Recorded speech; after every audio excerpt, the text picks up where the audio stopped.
You know those nights when everything in your life feels predictable? When even your Netflix queue is like, girl, we've been through this already. Yeah, that was me. Stuck in a cycle of dull, uneventful weekends. Then came the text. It was from my best friend, Ashley, queen of questionable life choices and my personal chaos coordinator. The message read, "Swing party Friday night. You're coming. No excuses."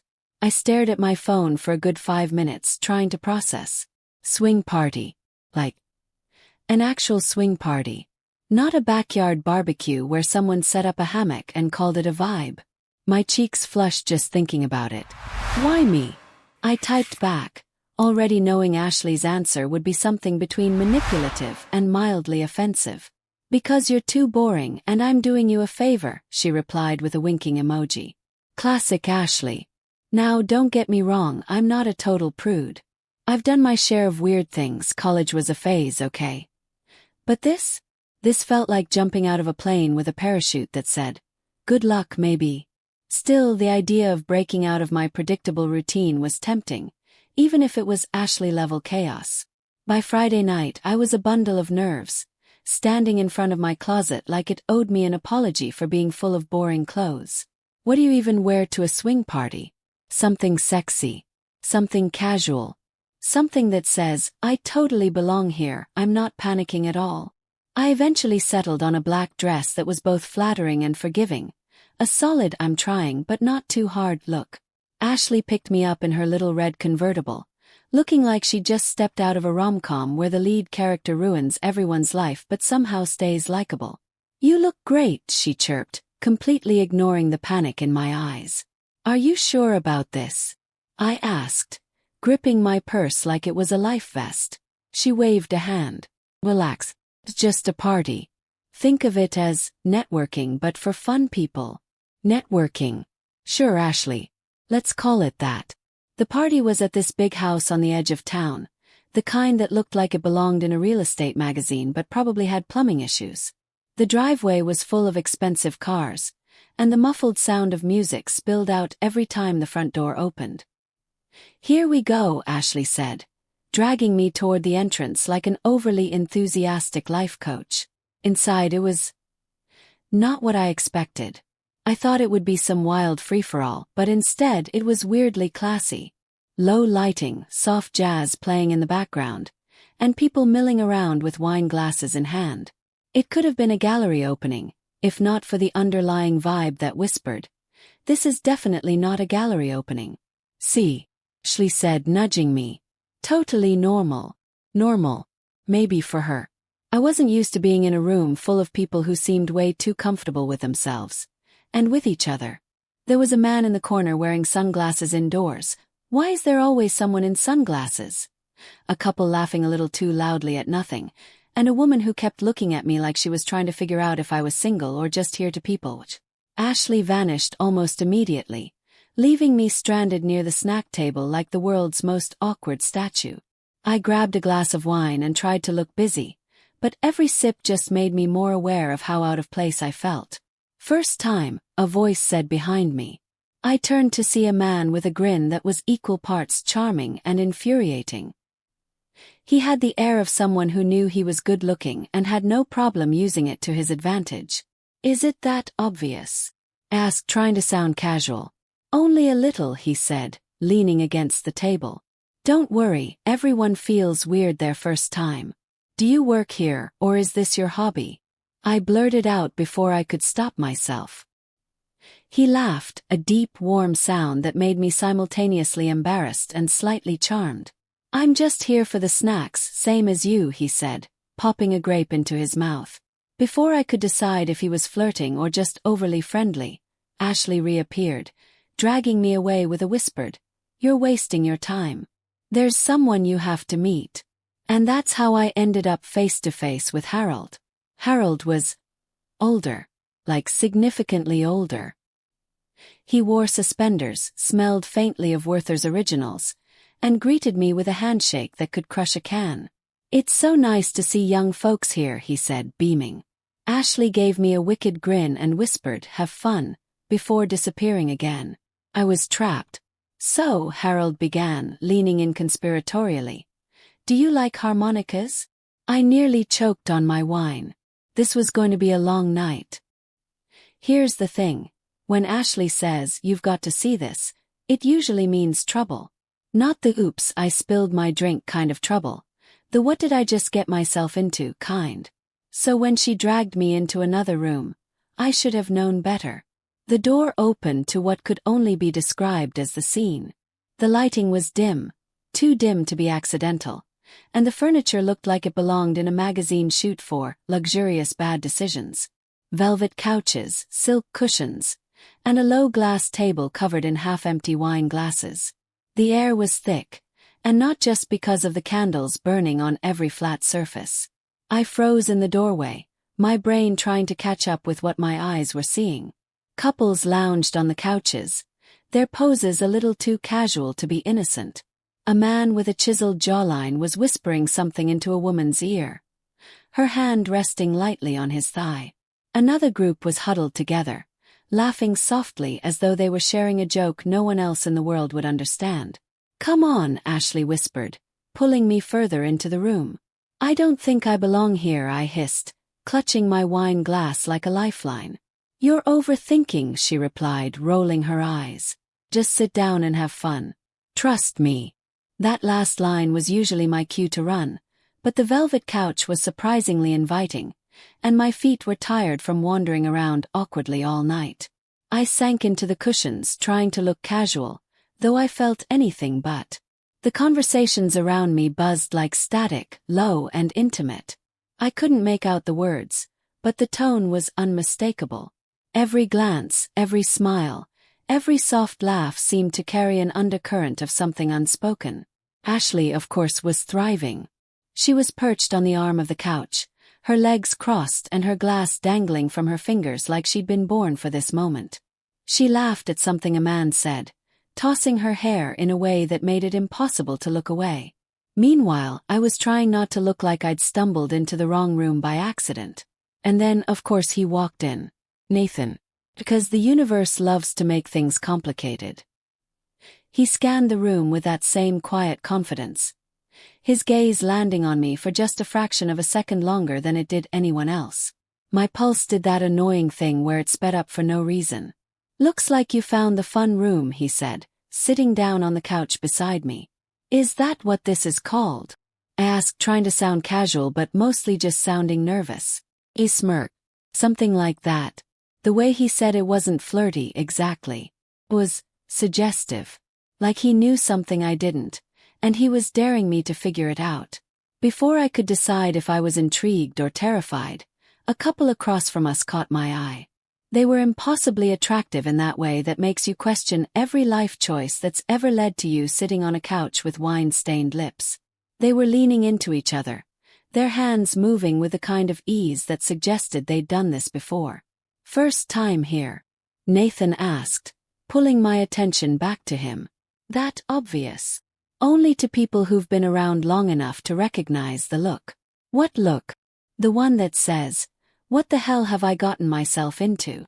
I laughed, though I could feel my cheeks burning. Yeah, well, you're not wrong. Nathan leaned back, his posture relaxed but his eyes still fixed on me. You don't have to do anything you're not comfortable with, he said, his voice low. But if you're here, you might as well enjoy it. Is that your pitch? I asked, raising an eyebrow. It's more of a suggestion, he said, his smirk returning. The room seemed to press in closer, the air heavier with every passing second. I could feel the unspoken tension between the people around us, like everyone was waiting for something to happen but no one wanted to make the first move. And then, as if on cue, someone dimmed the lights even further. The shadows stretched across the walls, soft and flickering. The laughter turned to murmurs, and the soft clink of glasses was the only sound breaking the silence. Nathan leaned in, his voice barely above a whisper. You don't have to stay if it's too much.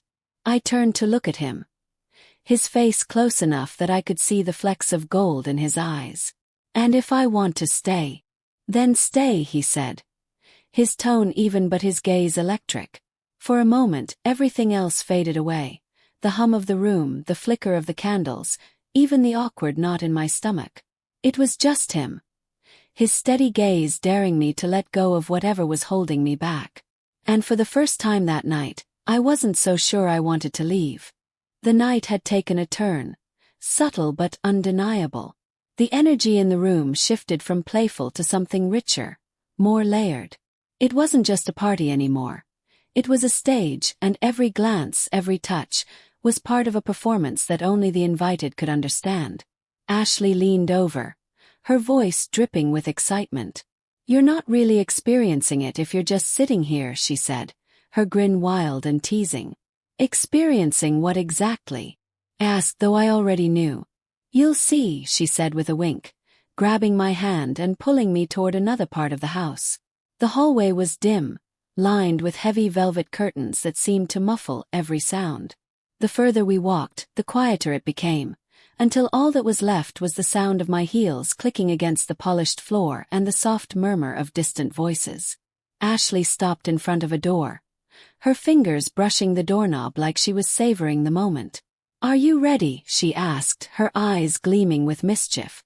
"Not really," I admitted, my heart pounding. "Too bad," she said, and with that she opened the door. The room inside was smaller, more intimate. The lighting was low, golden, with soft shadows dancing on the walls.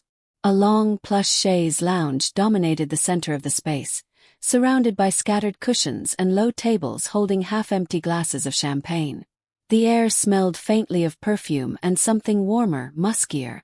There were only a handful of people here, but their presence was magnetic.